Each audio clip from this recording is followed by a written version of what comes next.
Sleeves here with the Senior Pickleball Report, powered by TNC Network. On the road. Hey, let's get it going.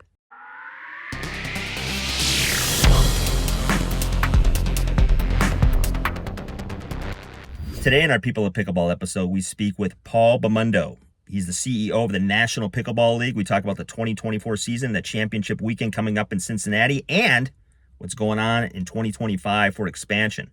But before we get to that, if you check out all our links in the description for discounts, and hey, check out our newsletter as well. Lots going on there, and keep up with the Pickleverse. All right, let's get to that combo with Paul.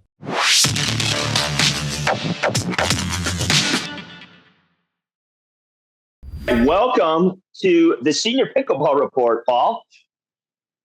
Thanks so much, Sleeves. You've been so great for me and for the NPL, and I've been wanting to do this for a long time, and I'm glad we saw each other recently in Kansas City and made this happen. So thank you.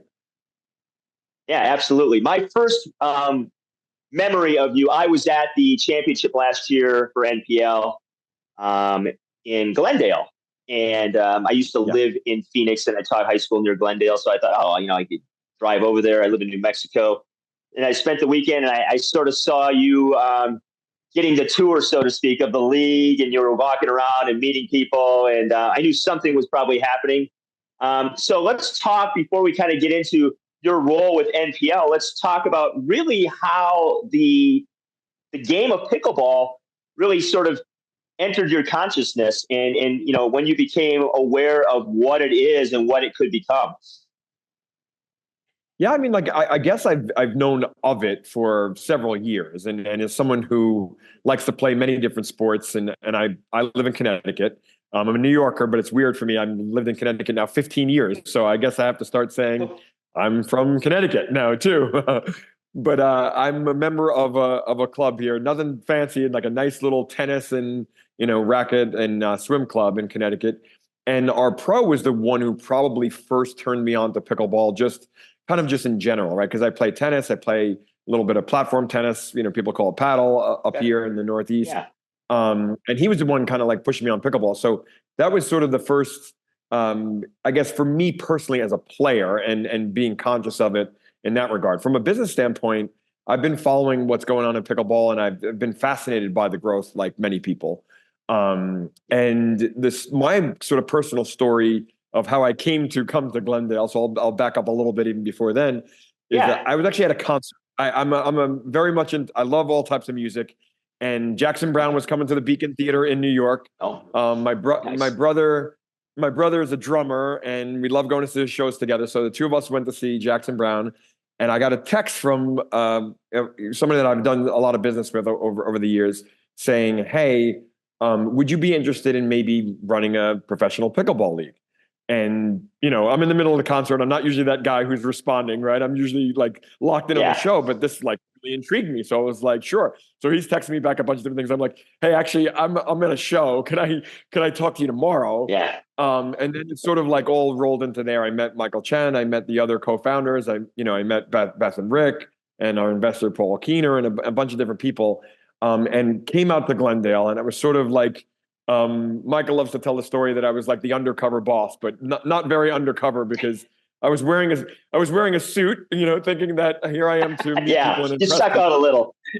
Yeah, and as you know, at our events and pickleball events in general, it's a much more of a casual environment. So everyone sort of quickly figured out something was going on, like you said, with me. But it was actually a really good weekend in all seriousness to meet everybody. Although I wasn't formally on board yet, I was very interested. Thankfully, everyone at the league was interested in having me join. And then I joined shortly thereafter. But my impressions were, it exceeded my expectations. I'll put it that way, right? I had a notion of what it might be heading out there. And I just thought, wow, in its first year, this is what you guys have been able to stand up. Like, I love it. And I think hopefully I could kind of ride that momentum and add to it this year. And I think that's what I and the people that I brought on board and the people that have been involved have been able to do, is just make it in year two, hopefully as good as year one, even though we're bigger and it's hard to maintain the same vibe. And I think we've tried to do that. But I'm very proud that this year has gone, knock on wood, as smoothly as it's gone leading into our championships now, in Cincinnati in October. So It's been a really thrilling ride, and I haven't even been here a full year yet, but feels like I've been involved in pickleball and with the NPL and the National Pickleball League for a heck of a lot longer than that. Yeah. I mean, you had the same impression I had. I think I was, my first event was Cincinnati. No, not Cincinnati, Kansas City last year. So, and then I went to the championship. But like you, I was, I was really blown away by what was happening. And not only people being treated like professionals and the way the events were run and the energy and obviously the talent level when you see it in person is a whole new thing for me because I was like, it's one thing to watch, high level pickleball on YouTube or TV, but to be there in person and then to realize, these folks are my age and they're doing some amazing things because if you look at their backgrounds, obviously they have, all of them have incredible, not only athletic backgrounds, but professional backgrounds. So I think the combination of those two things really have made a very special organization and product and brand. And you have, my event that I went to this year was Kansas City again and at PickleCon, and I got to, chat with you a little bit. And what I would say the difference I noticed is just bigger and better, bigger venue, obviously more eyes on the league itself, and double the teams. So let's talk about that because year one, 6 teams, unbelievable championship weekend. You couldn't have scripted it any better how it went down, how it finished. People diving, making unbelievable shots. Coverage on television, and so. You talk about riding momentum, and you did. You go to these new venues, you have these new teams, you go to PickleCon, which we can talk about a little bit too as well. Where is this going? I mean, this is crazy on some levels. It is. I mean, you think about what this sport, when you and I were introduced to it a few years ago and what it has become for people who are, post-professional life. Where do you see this going? Like, where's NPL going? Where do you see this game going? Because it's crazy at this point to me. Yeah, I'm extremely bullish, as you might imagine, right? I mean, I don't know that we're going to double every year, right? And that's not necessarily the plan, right. But it was an ambitious plan from last year to this year to double in size and go from 6 to 12 teams and really have to do everything that's associated with that. But I like I said, I think it was a challenge to me and to the small staff that we have and to the co-founders and the owners. But we pulled it off, right? So it's made us have to be probably a little more Midwest centric because that's where some of the bigger venues were. So we're conscious of that. So we plan to be a little bit more out west, coming more in your neighborhood, and even out to the coast there. And we've got 2 teams now, one in Seattle, one in Coachella Valley. So our plan is to do what we can. I mean, there are some venues that we're always talking to people all the time about new things coming up in various different locations, really across the country. So I would say that was one of our challenges was, we've got 12 teams now, not 6. Chicken and Pickle was a fantastic partner last year. They've been a great partner this year. In fact, in Kansas City, we had our Friday night party at Chicken and Pickle because we've maintained that relationship. We had one of our combines at Chicken and Pickle this year. But finding a facility indoors, as you know, we're an indoor league that has clearly a minimum of 12 to be able to play, but everyone wants to warm up before their matches. We want to be able to have flexibility on, moving some matches to another court. So we really are, the sweet spot for us now is probably more like 18, right? Having 12 courts with 6 practice courts so that, the teams that are doing the team battles could jump on a court and start to warm up before they get on the actual court to play. So it's not easy to find many of those venues, and which is one of the reasons why it made it, more than a good option to return to the Pickle Lodge in Cincinnati. We had a number of great venues that we were at. PickleCon, as you mentioned, in Kansas City. We were at the Pickle House in outside of Chicago in Algonquin, Illinois. We were at Paddle Taps in Columbus, Ohio. So we've had, all of them have been phenomenal venues and have hosted great NPL events for us this year. But the one that, I had people coming up to me saying, who have been involved in this sport a heck of a lot longer than me and even longer than you, and that have been playing pickleball for a long time, saying, this is the best pickleball venue we've ever played in. at the Pickle Lodge. So I encourage you. Hopefully, you could come join us in October to be there, October the 20th. And I talked to the mayor, Mitch, the head of the Pickle Lodge, and his partners about what they did. And apparently, it was an old tennis facility. And and the mayor even admitted it was sort of run down. And these guys, Mitch and his partners, came in, completely renovated it, high ceilings, a ton of courts, multi-level, not necessarily the courts, but you're able to view from a second floor platform to both sides. So I think it's going to be another, just like we had a great event there in July, it'll be even better in October, and it will be on CBS. So we're excited to, like last year from Glendale, we had that on CBS Sports. We're going to be doing that again this year. So we're excited about that coverage. I mean, we've had our live stream, as you know, all throughout, but I think it's nice to have a multi-platform strategy and have it on television in addition to streaming it. Oh, absolutely. I mean, you've touched on a few things, and obviously there are other leagues out there in the Open Pro level trying to figure this out as well and trying to figure out what works. Do you see NPL down the road being, teams having, home and away games, I guess, like the Hot Shots come and play the Scorpions or vice versa. Do you see that? Yeah, that is the future vision, right? So we've always had this kind of slow and steady, type of approach. And as I said, it might not sound that way from 2023 to 2024 and doubling in size, but next year we want to add a few more teams. We've talked about what would be the right number. Maybe it's 4 so that we get to 16, and then you have, when anyone who's done NCAA brackets or any other kind of bracket, 16 is a good number, right? Divisible by 4 and 2 and 8, and be able to get down to an eventual maybe 8 and 8, like East and West Coast, being able to do that. Those types of things, I think, is what our plan is for next year, right?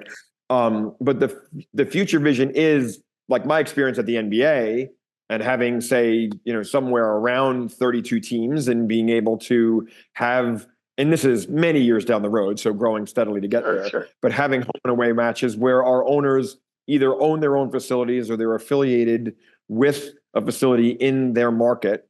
And that's where they would host, home and away matches. I mean, that's exactly what we're thinking. The analogy that I use now, because here in the Northeast, I've got, 2 boys and they're athletes, and although they play pickleball, which is great to hear, in Connecticut, they have it as part of the PE curriculum.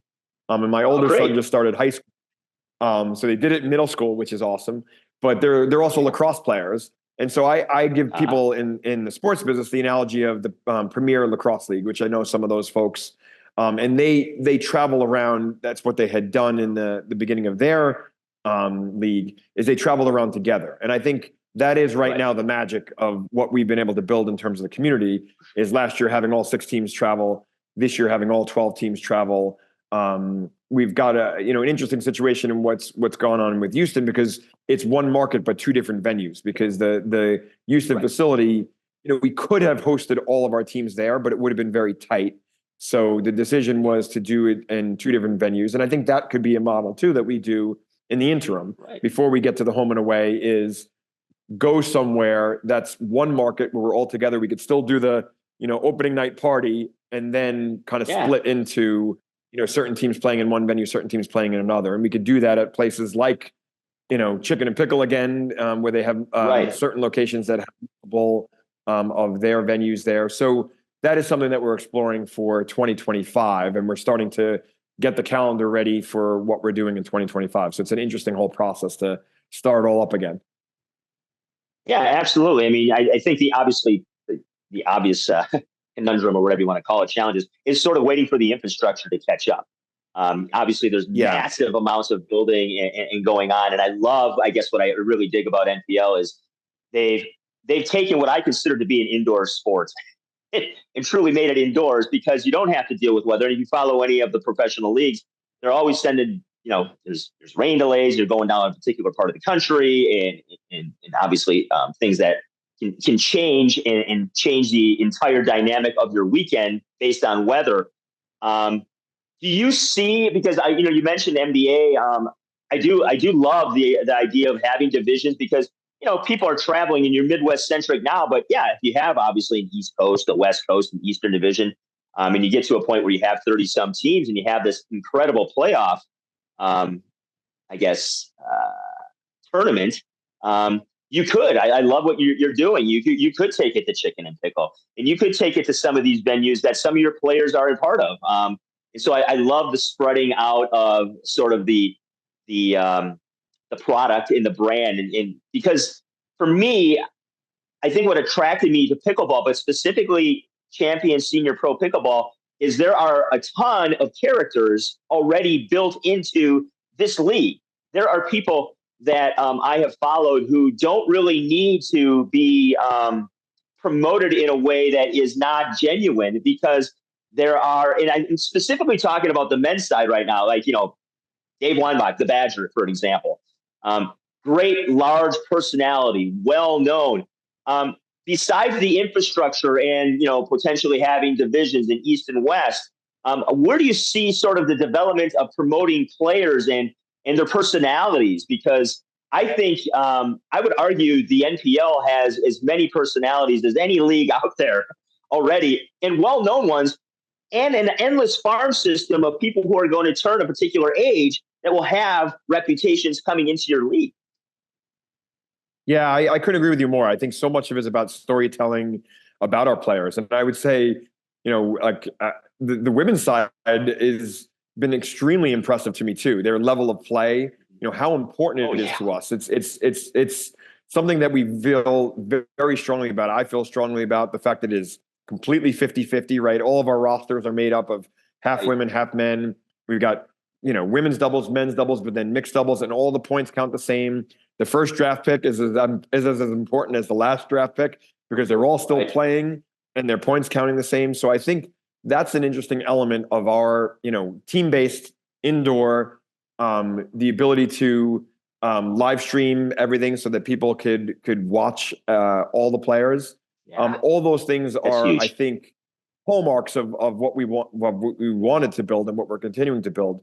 And it is the storytelling. I mean, there are some phenomenal personalities. There's some good little rivalries being built up, not only individually, between teams. That's what's nice. And even people like Danny Werfel, right? So there's naturally the tennis players and racket sports players who have come into our league. But Danny Werfel, as many people know, Heisman Trophy winner, had a great career in the NFL. I mean, he literally said, and we didn't even prompt him to say this, he said, my football friends are going to hate me for saying this, and I'm in the College Football Hall of Fame, but I'm having more fun playing pickleball than I ever did playing football. And there's a lot of reasons why he says that, right? Because he could share the game with his sons and play with his family, and being back part of a team and cheering on people even when he's not playing.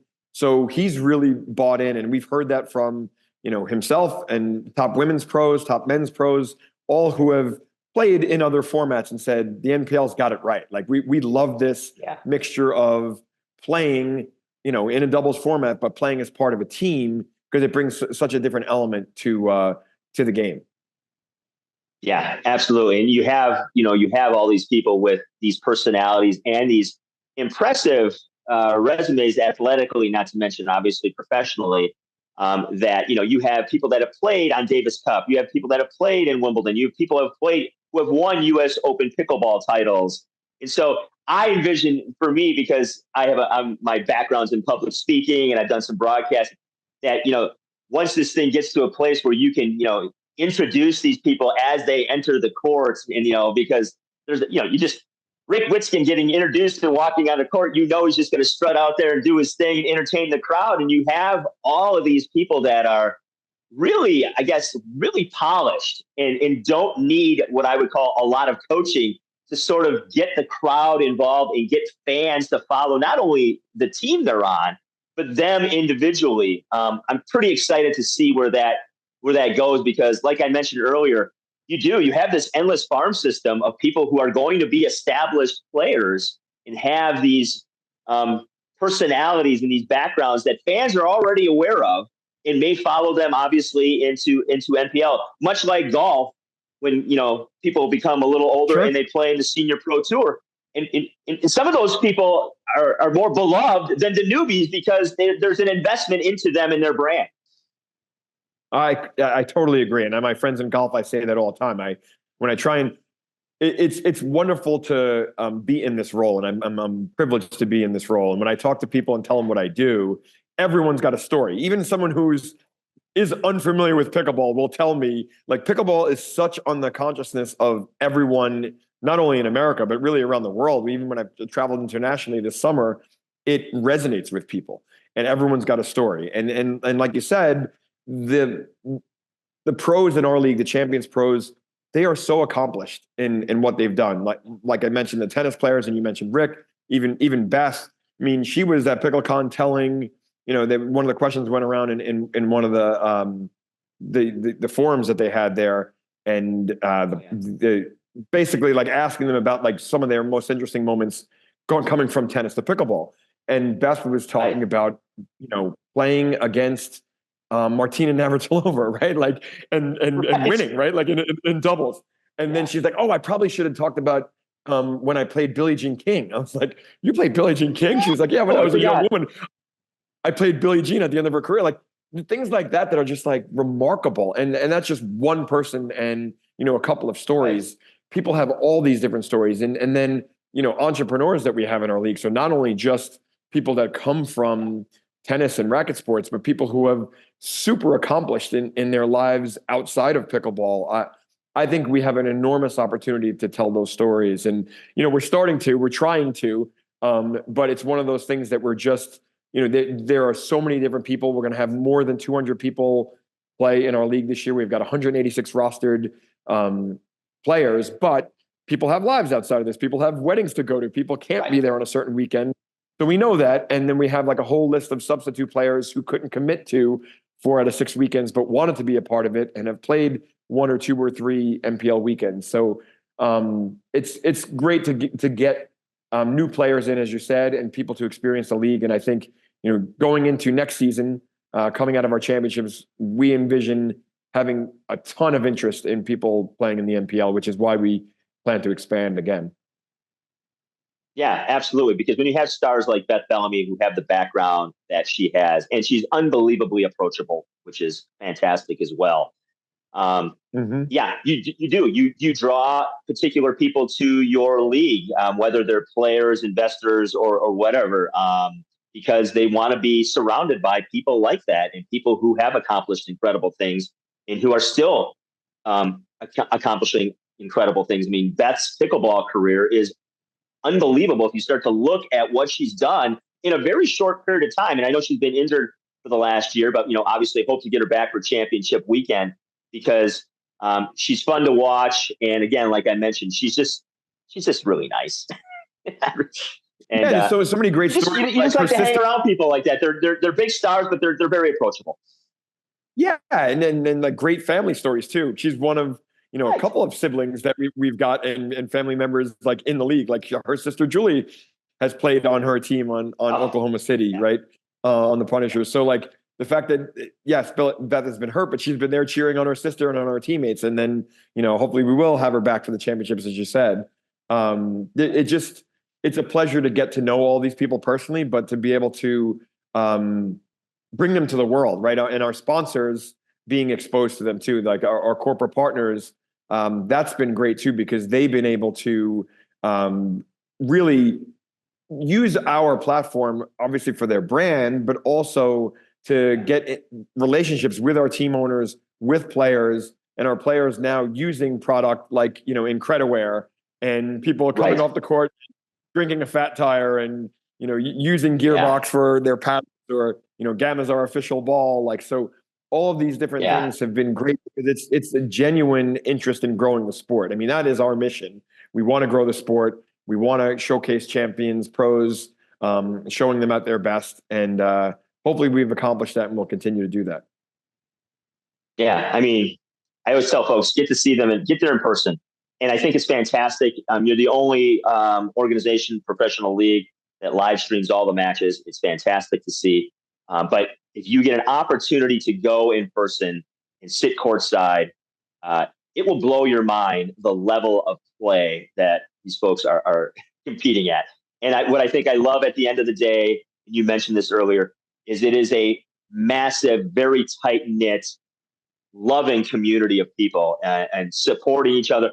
trying to beat each other on the court. But at the end of the day, if you follow any of them on social media or you follow the league itself on social media, which I recommend, you can follow that in the description, you see the camaraderie and the support, whether or not it's on a different team or not. These people care about each other and they compete against each other all year inside and outside of NPL, and they're great friends and they're lifetime friends. And you're part of that now. Yeah, look, and that's what sport is about. That's why I try and tell my own kids when I coach them and other young people and people is it's supposed to be healthy competition. You're supposed to want to win, right? Like you right. But at the end of the day, you need to lose with grace as much as you win with grace. And I think that's what I'm most proud of our players is as heated as it gets, they understand like there is a winner and there's a loser. But we're all friends at the end of the day. And I think the community that we've built, the closest thing in my career that I've told people that it reminds me of is when I was the chief marketing officer of the Ivy League. And it's the same kind of thing. These schools, these 8 schools, the ancient 8, they want to beat the heck out of each other, right? Whether it's Harvard, Yale, and Penn and Princeton, and Cornell and Columbia, and Brown and Dartmouth.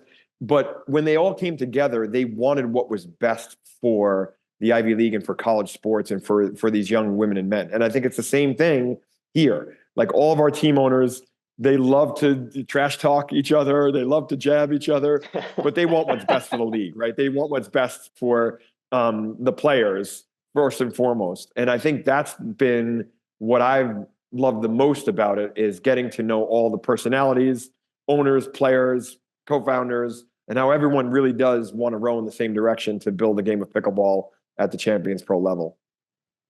Yeah. Well, Paul, congratulations. Really great first year. Obviously, the big event coming up at the end of the year, the championship in Cincinnati. Best of luck in that. Before we get you out of here, what are you looking forward to at championship weekend yourself? Well, look, I mean, everything's up for grabs, right? That's the beauty of with the way the format we've set up. With 12 teams, it's a bit of an odd number, as I said, compared to, I mean, even though it's an even number, bit of a strange number, I should say, better word, than 16. But we'll have 4 teams that will have a bye. So on Friday, on the 18th, the non-bye teams, so teams 5 through 12 will be competing first. Right. To then go into the bracket basically for the final 8, going into Saturday, going all the way down to the final 2 on Sunday. So the fact that anyone could win is great. You could really come last to first in the end if you wind up being able to, right? And there's heck of a lot of prize money on the line, which is great too. It's exciting for the players and the team owners. And I did get to experience it like you, where I first saw you last year in Glendale for the championship, and it was a phenomenal event. And we plan to do the same thing, bigger, better, with the teams we have there. Our plan is to also do a really cool team breaker for the teams that are not involved in the championship. So kind of an all-star format. That'll be something that we'll have there. So please do, like Steve said, please do come to the Pickle Lodge in Westchester, Ohio, just north of the airport in Cincinnati, easy to get to. But if you can't, tune into CBS. We'll be announcing the date shortly when it'll air. But I think it's going to be a great, great weekend. I'm excited for it. Since we've been there before, we kind of know what to expect with the Pickle Lodge, and Mitch and I said before, and his staff have been great. So I couldn't be more thrilled at coming into the culmination of the 2024 season for the NPL and looking ahead to 2025 and beyond. So thanks for having me, Sleeves. And I look forward to hopefully having you at the championships with us. Yeah, absolutely. It's Paul Bamundo, CEO of the National Pickleball League. All links in the description. Again, folks, find a team, root for somebody. It's a great league. It's not going anywhere. It's just going up. And championship weekend coming up, October. And again, look for them in 2025. If you're interested in playing an NPL or getting involved in any way, we'll have a link to their website in the description as well. Thanks for your time, Paul, and best of luck. Hope to see you in October. All right. Thanks, Steve. Thank you very much. Good to talk to everybody, and hopefully we'll see you at our championship and see you down the road. Hope you enjoyed our conversation with Paul. Get out and check out the National Pickleball League. If not this season, check them out next season. Unbelievable ball and really great community as well. All right, folks, at the end of the day, hey, you know what to do. Let's pickle.